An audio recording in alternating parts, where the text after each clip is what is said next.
জাহান্নামে থাকলে আমি আর খুশি হব না।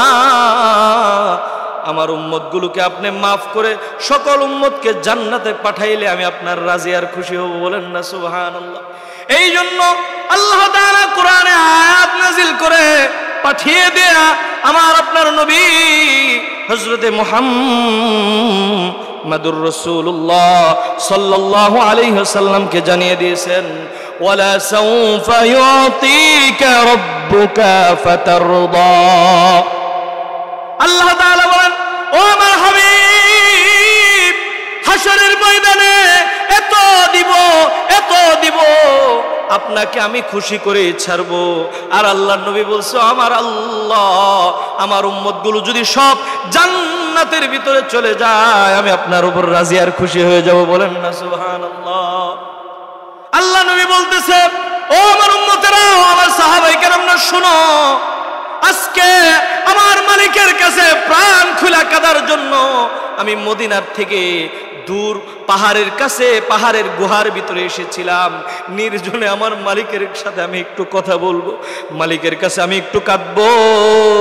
কাঁদলে আমার মালিক খুশি হয়, কাঁদলে আমার মালিক বাউ হয়ে যায়। বলেন না সুবহানাল্লাহ।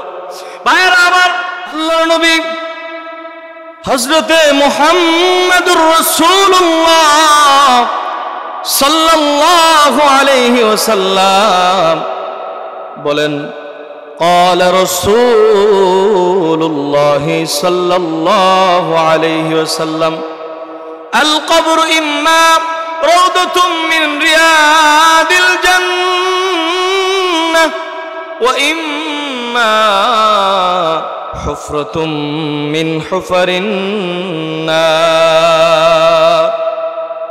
আল্লাহর নবী হযরত মুহাম্মাদুর রাসূলুল্লাহ সাল্লাল্লাহু আলাইহি ওয়াসাল্লাম উম্মতদেরকে ডেকে ডেকে উম্মতদেরকে বলতেছে, ও আমার উম্মতেরা রে, দুনিয়ার ভিতরে যারা নেক আমল করবা, দুনিয়ার ভিতরে যারা ইসলামের কাজ করবা, দুনিয়ার ভিতরে যারা আমার আল্লাহকে মহব্বত করে আল্লাহর দ্বীনকে সঠিকভাবে আঁকড়ে ধরবা, আল্লাহর নবী বলেন, আল কবর ইম্মা রাউদাতুম মিন রিয়াদিল জান্নাহ, এই দুনিয়ার জীবন তোমার শেষ হয়ে যাবে আর কবরে যখন রাখবে তোমার কবর থেকে তোমার জন্য জান্নাত শুরু হয়ে যাবে। বলেন না সুবহানাল্লাহ। আল্লাহর নবী আবার বলেন, ওয়া ইম্মা হুফরাতুম মিন হুফারিন নার। আল্লাহর নবী হযরতে মুহাম্মাদুর রাসূলুল্লাহ বলেন, ও আমার উম্মতরা, তোমাদের ভিতরে যারা গুনাহ করবে, গুনার ভিতরে অভ্যস্ত থাকবা, আমি নবীর সুন্নত তরিকায় জীবন যাপন করবে না, এরকম যারা থাকবা, আল্লাহ তাআলার নবী বলেন, কবরে যখন তোমাকে রাখবে, তোমার জীবনের মায়ামোহ সব ত্যাগ করে তুমি যখন লাশ হয়ে ঘরে পড়ে রবে, তোমার আপনজন ছেলে মেয়ে স্ত্রী সকলেই ক্রন্দন করতে থাকবে। যখন তোমার আপনজনেরা জানাজা পড়াইয়া জীবনের শেষ বিদায় দিয়া কবরে রেখে চলে আসবে, এই কবরের ভিতরে তোমার কেউ সাথী হবে না, কেউ তোমার পাশে থাকবে না। একমাত্র যদি তুমি আমলদার ভালো হও, কবরের ভিতরে জান্নাতের ব্যবস্থা থাকবে। আর যদি আমল খারাপ হয়, দুনিয়ার জীবনে নাফরমানি করেছো, অন্যায় করেছো, অপরাধ করেছো, জুলুম করেছো, তাহলে কবরের ভিতরে ওয়া ইম্মা হুফরাতুম মিন হুফারিন নার, তোমার কবর থেকে জাহান্নাম শুরু হয়ে যাবে। নাউজুবিল্লাহ। এই জন্য ভাইরা আমার, আল্লাহর নবী আমাদেরকে সতর্ক করেছেন, ভাইরা আমার, এই দুনিয়া থাকার জায়গা নয়, এই দুনিয়া থেকে আমাদের সকলকেই চলে যেতে হবে। আজ না হয় কাল এই দুনিয়া থেকে চলে যাব, এটাই বাস্তব। আমাদের আসার সিরিয়াল আছে কিন্তু যাওয়ার কোনো সিরিয়াল নাই। এই জন্য এই দুনিয়ার মায়া মোহর ভিতরে পড়ে গুনাহ সাগরের ভিতরে যদি হাবুডুবু খান তাহলে আপনাকে জাহান্নামের লাকড়ি হতে হবে, জাহান্নামের বাসিন্দা হতে হবে। আর যদি নেক আমল করতে পারেন তাহলে আল্লাহ তাআলাকে দুনিয়ার ভিতরে যদি ভয় পান আল্লাহ আপনাকে জান্নাতের ব্যবস্থা করবেন। এই জন্য আল্লাহ তাআলা কোরআনে বলেন, ওয়া আম্মা মান খাফা মাকামা রাব্বিহি ওয়া নাহান নাফসা আনিল হাওয়া। আল্লাহ তাআলা বলেন, ও আমার বান্দা, দুনিয়ার ভিতরে আমার সম্মুখে দাঁড়াতে হবে। এই ভয় নিয়ে কলিজার ভিতরে তুমি যদি চলতে পারো, যদি এই ভয় নিয়ে অন্তরের ভিতরে রেখে যদি তুমি চলতে পারো, আমার আল্লাহ তাআলা বলেন, ফাইন্নাল জান্নাতা হিয়াল মাওয়া। আল্লাহ তাআলা তোমার জন্য নিশ্চয়ই আরামদায়ক জান্নাতের বাসস্থানের ব্যবস্থা করে দিবে। সুবহানাল্লাহ। ভাইরা আমার, এই পৃথিবীতে এমন কিছু মানুষ আছে যারা জীবনের বাঁকে বাঁকে ফাঁকে ফাঁকে যখনই সময় পায় আমার মালিক আল্লাহকে সবচেয়ে বেশি মহব্বত করে আর মালিককে সবচেয়ে বেশি ভয় পায়। সকল সময় চিন্তা থাকে যে আমার মালিকের সম্মুখে দাঁড়াতে হবে, দাঁড়িয়ে মালিকের সম্মুখে হিসাব দিতে হবে, মালিকের সম্মুখে দাঁড়িয়ে কথা বলতে হবে। এই জন্য ওই বান্দা জীবনের সব সময় মালিককে ভয় পায়। আর মালিককে ভয় পায় রাতের অন্ধকারে পৃথিবীর সমস্ত মানুষ ঘুমিয়ে পড়ে, পৃথিবীর সমস্ত পিপিলিকা, সমস্ত আল্লাহ তাআলার মাখলুকাত ঘুমিয়ে পড়ে, স্ত্রী সন্তান ছেলে মেয়ে সব ঘুমিয়ে পড়ে। রাত্রিবেলা 2টা-3টার দিকে উঠে ঘুম থেকে জাগৃত হয়ে মালিকের কুদরতি পায়ে সেজদা দিয়ে চোখের পানি ছেড়ে দিয়ে যখন বলে, সুবহানা রাব্বিয়াল আলা, সুবহানা রাব্বিয়াল আলা, সুবহানা রাব্বিয়াল আলা, এইভাবে যখন আমার মালিক আল্লাহকে ডেকে ডেকে বলতে থাকে, ওগো মহামান্বিত রব, আমি আপনার পবিত্রতা বর্ণনা করছি, এইভাবে যখন ক্রন্দন করতে থাকে আমার আপনার মালিক আল্লাহ, দুজাহানের মালিক, যিনি সমস্ত ক্ষমতার মালিক আল্লাহ, এইভাবে যখন ক্রন্দন করতে থাকে মালিকের কুদরতি হাত তার কপালের ভিতরে বুলিয়ে দিয়ে বলে, ওগো বান্দারে, তুই আমাকে পবিত্র বলেছিস, তোর জীবনে অনেক গুনাহ আছে, অনেক নাফরমানি আছে। ও মালিক, ও মালিক, সুবহান রাব্বিয়াল আলা, তোমার পবিত্রতা বর্ণনা করছি। আবারও যখন এই কথা বলতে থাকে তখন আমার মালিক আল্লাহ বলে, যা যা বান্দা, তোর জীবনের সমস্ত গুনাহগুলো আমি মাফ করে দিলাম। সুবহানাল্লাহ। ভাইরা আমার, এইভাবে যখন চোখের পানি ফেলায় ক্রন্দন করে মালিক আল্লাহ ডেকে ডেকে বলতে থাকে, ও আমার ফেরেশতারা, তাকায় দেখো, যেই মানুষকে বানানোর জন্য তোমরা না করেছিলা সেই বান্দা আমার কুদরতি পায়ে সেজদায় পড়ে গভীর রজনীতে সকল মানুষ ঘুমিয়ে রয়েছে, পিপিলিকা সমস্ত মাখলুকাত ঘুমিয়ে রয়েছে। আমার বান্দা আরামের বিছনাকে ত্যাগ করে আমার কুদরতি পায়ে সেজদা দিয়ে ক্রন্দন করতেছে।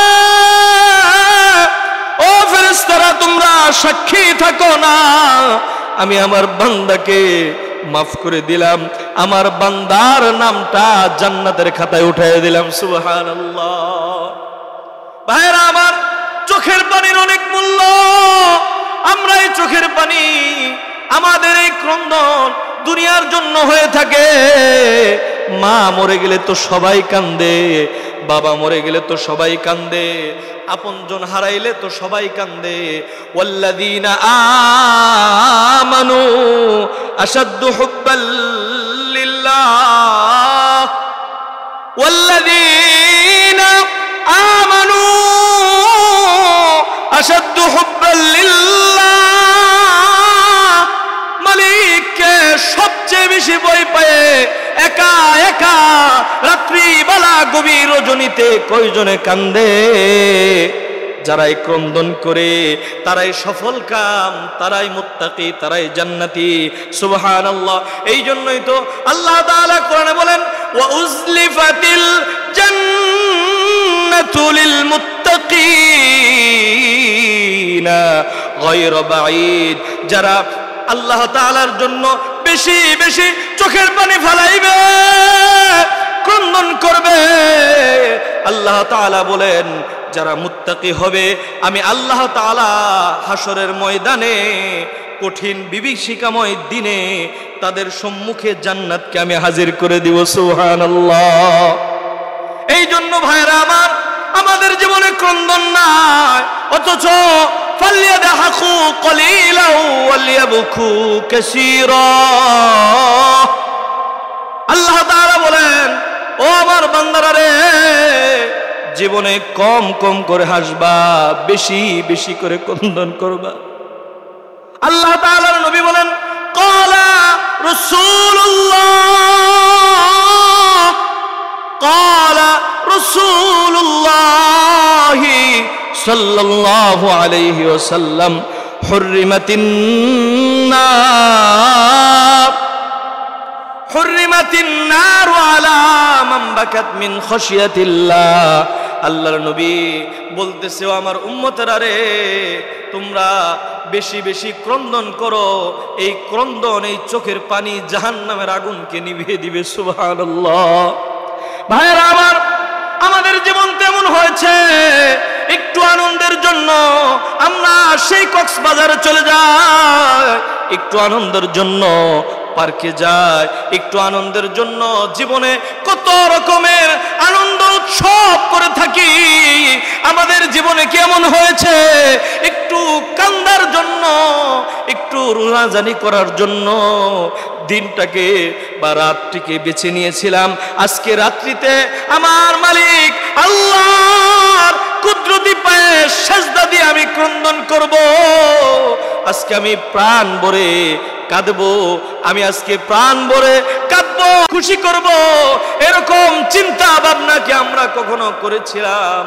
কিন্তু আমার আপনার নবী হযরতে মুহাম্মাদুর রাসূলুল্লাহ সাল্লাল্লাহু আলাইহি ওয়াসাল্লাম, যাকে আল্লাহ তাআলা সবচেয়ে বেশি উঁচু মাকাম দান করেছে, যাকে আল্লাহ তাআলা সবচেয়ে বেশি উঁচু মাকাম দান করেছে, যাকে আল্লাহ তাআলা সবচেয়ে বেশি ভালোবাসেন, যাকে আল্লাহ তাআলার পরে স্থান দিয়েছেন, দু জাহানের সরকার রহমাতাল লিল আলামিনের জীবনে খুঁজলে পাওয়া যায়। আল্লাহর নবী মাঝে মধ্যে এমন কোন সময় খুঁজে বের করতেন, যেই সময় প্রাণ ভরে মালিকের কুদরতি পায়ে সেজদা দিয়ে কাঁদবে। সুবহানাল্লাহ। একদিনের ঘটনা, আল্লাহর নবীকে খুঁজে কোথাও পাওয়া যাইতেছে না। মদিনায় নবী নাই, নবী নাই, মদিনায় নবী নাই, খুঁজে কোথাও পাওয়া যাচ্ছে না। আল্লাহর নবীকে সাহাবায়ে কেরাম সকলেই খুঁজতেছে। হযরতে উমর রাদিয়াল্লাহু তাআলা তিনি বলতেছে, মক্কার কাফেররা, ও মদিনার মুনাফিকরা, শোনো, আজকে যদি আমার নবীকে খুঁজে না পায়, আমার নবীকে যদি আজকে খুঁজে না পাই, এই যে তরবারি বের করলাম, এটা দিয়ে তোমাদের জন্য ফয়সালা করব। উমর পাগলের মতো নবীজিকে খুঁজতেছে। হযরত সাহাবায়ে কেরাম বিভিন্ন জায়গায় খুঁজতেছেন। হযরতে আবু হুরায়রা রাদিয়াল্লাহু তাআলা আনহু খুঁজতেছে, সাহাবায়ে কেরাম খুঁজতে বের হয়েছে, নবীজিকে কোথাও পাওয়া যায় না। আল্লাহর নবীর সাহাবীরা রাস্তার মধ্যে নাক লাগাইলেই বলতে পারতো এই রাস্তা দিয়ে দুজাহানের সরকার গিয়েছে। খুঁজতে খুঁজতে পাহাড়ের কাছে চলে গিয়েছে, যাইয়া দেখে রাখালিয়ারা বলতেছে, আজকে সকালবেলায় আমরা উট দুম্বা বকরিগুলো চড়ানোর জন্য মাঠের ভিতরে এই পাহাড়ের সম্মুখে এসেছি। আইসা দেখি আজকে অন্যরকম এক দৃশ্য, একটা উট ছাগল বকরি দুম্বা কেউ কোনো ঘাস খায় না, এই পাহাড়ের দিকে তাকায়া চোখের পানিগুলো অঝরে শুধু ফালাইতেছে। আমরা সকলেই চিন্তিত হয়ে মর্মাহত হয়ে পড়লাম, কি ব্যাপার, কি হয়েছে? ভাইরা আমার, হযরতে সাহাবায়ে কেরাম বর্ণনা শুনতেছে, রাখাল বলতেছে, আমরা সকলেই মর্মাহত পড়লাম, কি হয়েছে? এদিকে তাকায়া উটগুলো কেন তাকায় রইছে আর চোখের পানি ফেলায়? আমরা পাহাড়ের কাছে গেলাম, যায় দেখি হযরতে মুহাম্মাদুর রাসূলুল্লাহ সাল্লাল্লাহু আলাইহি ওয়াসাল্লাম চাঁদের চেয়েও বেশি সুন্দর, নূরানি চেহারার অধিকারী, এত সুন্দর মানুষ আমার জীবনে আমি দেখি নাই। তাকায় দেখি সেজদায় পড়ে কি যেন বলতেছে আর কাঁদতেছে। সাহাবায়ে কেরাম সকলেই গেলেন, যায় বলতেছে, যায় দেখে আল্লাহর নবী হযরতে মুহাম্মাদুর রাসূলুল্লাহ সাল্লাল্লাহু আলাইহি ওয়াসাল্লাম সেজদায় পড়ে মালিকের কাছে ক্রন্দন করতেছে আর বলতেছে, ওগো মালিক আল্লাহ, তুমি আমাকে উম্মতের কান্ডারি বানিয়েছো। ওগো মালিক আল্লাহ, আমার উম্মতদেরকে মাফ করে দাও, আমার উম্মতকে মাফ করে দাও, আমার উম্মতকে মাফ করে দাও। এইভাবে ক্রন্দন করতেছে। ভাইরা আমার, সাহাবায়ে কেরাম সকলেই যায় পিছন থেকে সালাম দিয়ে অপেক্ষা করতেছে। আল্লাহর নবী অনেক লম্বা সেজদা দিয়ে উম্মতের জন্য দোয়া করলেন, উম্মতের জন্য ক্রন্দন করলেন, ওগো আমার মালিক, আমার উম্মতকে মাফ করে দাও। বলেন না সুবহানাল্লাহ। ভাইরা আমার, এমন একজন দামি নবী আমরা পেয়েছি, যেই নবী আল্লাহর কাছে জীবনটা ভর শুধু উম্মতের জন্য ক্রন্দন করেছে। আর শুধু তাই নয়, উম্মতের জন্য তো শুধু ক্রন্দন করেছে আর দোয়া করেছে, ওগো মালিক আল্লাহ, আমার একটা উম্মত জাহান্নামে থাকলে আমি আর খুশি হব না। আমার উম্মতগুলোকে আপনি মাফ করে সকল উম্মতকে জান্নাতে পাঠাইলে আমি আপনার রাজি আর খুশি হব। বলেন না সুবহানাল্লাহ।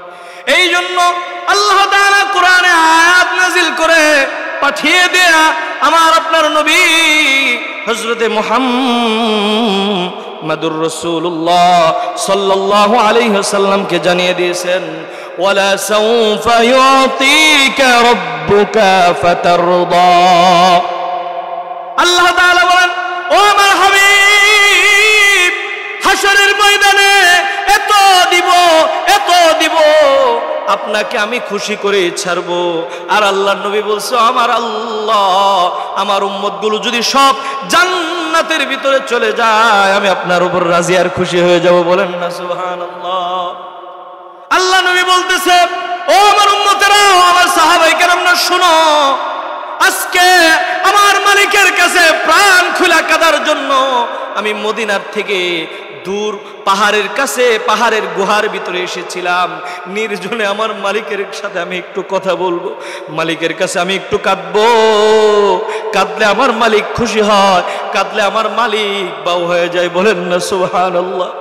ভাইরা আমার, আমাদের জীবনে শুধু হাসি আর তামাশা, আর আল্লাহর নবীর জীবনীতে শুধু ক্রন্দন আর ক্রন্দন। আল্লাহর নবীর সাহাবীর ভিতরে হযরতে আবু বকর রাদিয়াল্লাহু তাআলা, যাকে দুনিয়ার ভিতরে জান্নাতের সার্টিফিকেট দেওয়া হয়েছে। মাঝে মধ্যে জান্নাতুল বাকিতে মাঝে মধ্যে কবরস্থান পেলে কবরস্থানের উপরে যায় হাও মাও করে জোরে জোরে কান্নাকাটি শুরু করে দিয়েছে। মদিনার সকল মানুষগুলো দৌড়ে আসছে, আসার পরে বলতেছে, ওগো খলিফাতুল মুসলিমিন আবু বকর, কি হয়েছে, ক্রন্দন করতেছেন কেন? হযরত আবু বকর বলতেছে, বাইরে শুনো না, মানুষের মুসলমানদের প্রথম গাঠি কবর। এই কবর যদি মুসলমানদের জন্য ভালো কোনো ব্যবস্থা হয় সব কিছু সহজ হয়ে যাবে। জানি না এই কবর আমার জন্য কি অপেক্ষা করতেছে, এই জন্য ক্রন্দন করতেছি। ভাইরা আমার, অথচ তিনাকে জান্নাতের সার্টিফিকেট দিয়েছে, আর তিনি কবরের ভয়ে হাও মাও করে ক্রন্দন করতেছে। আর আমাদের জীবনে গুনার শেষ না, আখিরাতের প্রতি আমাদের কোনো চিন্তা নাই। কবর সম্মুখে আমরা যাই ভিডিও করি, সেলফি তুলি।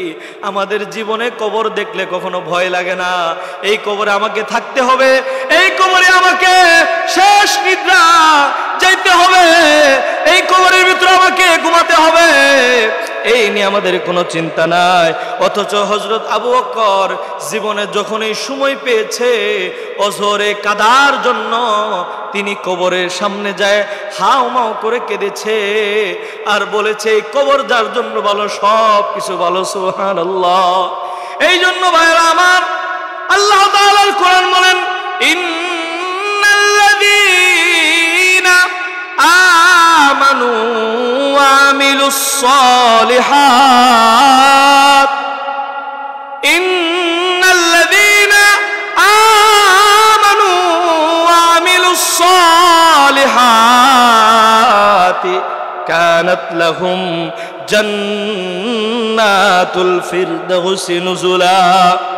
আল্লাহ তাআলা বলেন, নিশ্চয় যারা ঈমান এনেছে, নেক আমল সমূহ করেছে, জীবনের বাঁকে বাঁকে ফাঁকে ফাঁকে জীবনের সমস্ত কাজের ভিতরে আল্লাহর আদেশকে যারা প্রাধান্য দিয়েছে, আল্লাহ তাআলা বলেন তাদের জন্য আল্লাহ তাআলা নহরে সুসজ্জিত জান্নাতের ব্যবস্থা কবর থেকেই করে দিবেন। সুবহানাল্লাহ। এই জন্য ভাইরা আমার, আমার আপনার নবী উম্মতের মায়ায় জীবনে শুধু ক্রন্দন করেছে। উম্মতের জন্য তিনি সব সময় আল্লাহ তাআলার কাছে চেয়েছেন, এরকম দামি নবীর উম্মত হতে পেরেছি। এই জন্য আমাদেরকেও বেশি বেশি নবীর সুন্নতগুলো অনুসরণ করতে হবে। এই জন্যই তো আল্লাহর নবী বলেন, ক্বালা রাসূলুল্লাহি সাল্লাল্লাহু আলাইহি ওয়াসাল্লাম, মান আহাব্বা সুন্নতি ফাকাদ আহাব্বানি ওয়া মান আহাব্বানি কানা মাই ফিল জান্নাহ। আল্লাহ তাআলার নবী বলেন, ও আমার উম্মতেরা, তোমরা যারা আমার সুন্নতকে অনুকরণ করবা, তারা আমাকে মহব্বত করলা। সুন্নতকে যারা ভালোবাসবা আমাকে মহব্বত করলা, আর আমাকে যারা মহব্বত করবা আমি নবী বলতেছি তোমরা জান্নাতের ভিতরে যাইবা। বলেন না সুবহানাল্লাহ। এই জন্য ভাইরা আমার, নবীজিকে আমরা ভালোবাসতে রাজি আছি তো ইনশাআল্লাহ। এই জন্য ভাইরা আমার, আমরা নবীজিকে সবচেয়ে বেশি মহব্বত করব, ভালোবাসবো। ভাইরা আমার, আল্লাহর নবীকে সবচেয়ে বেশি মহব্বত আর ভালো যদি বাসতে পারি, আমার সাথে সকলে একটু নবীর শানে একটু গজল গাই। পাইলে নিরালাই গো নবী, পাইলে নিরালাই, পাইলে নিরালাই গো নবী, পাইলে নিরালাই, দুই কদমে চুমু খাবো,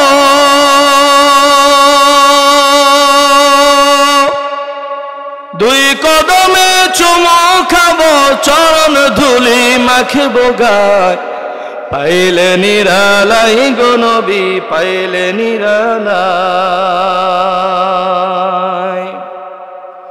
দয়াল নবী কত দূরে, লোহিত সাগরের তীরে,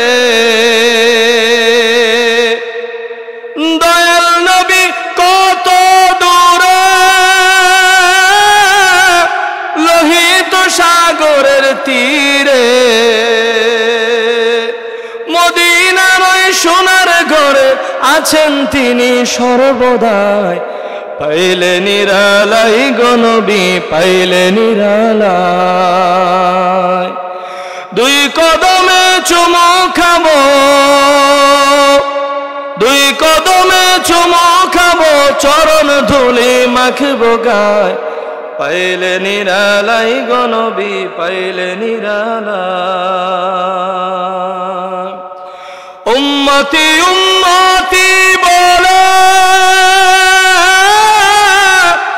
কাঁদলেন নবী জীবন ভরে, উম্মতি উম্মতি বলে কাঁদলেন নবী জীবন ভরে।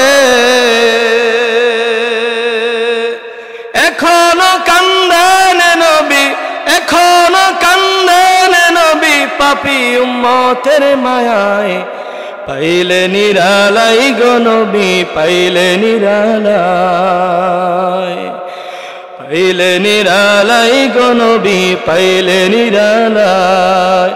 দুই কদমে চুমু খাবো, দুই কদমে চুমু খাবো, চরণ ধুলি মাখবো গায়, পাইলে নিরালাই গো নবী, পাইলে নিরালাই। কান্দি আমি বাংলায় বসে, দাও গো দেখা স্বপ্নে এসে, কান্দি আমি বাংলায় বসে, দাও গো দেখা স্বপ্নে এসে, কান্দি একা বসে বসে, কান্দি একা বসে বসে, আপনাকে পাওয়ার আশায়, পাইলে নিরালাই গো নবী, পাইলে নিরালাই। দুই কদমে চুমু খাবো ইয়া রাসূলুল্লাহ, ইয়া হাবিবাল্লাহ। দুই কদমে চুমু খাবো, চরণ ধুলি মাখবো গায়ে, পাইলে নিরালাই গো নবী, পাইলে নিরালাই।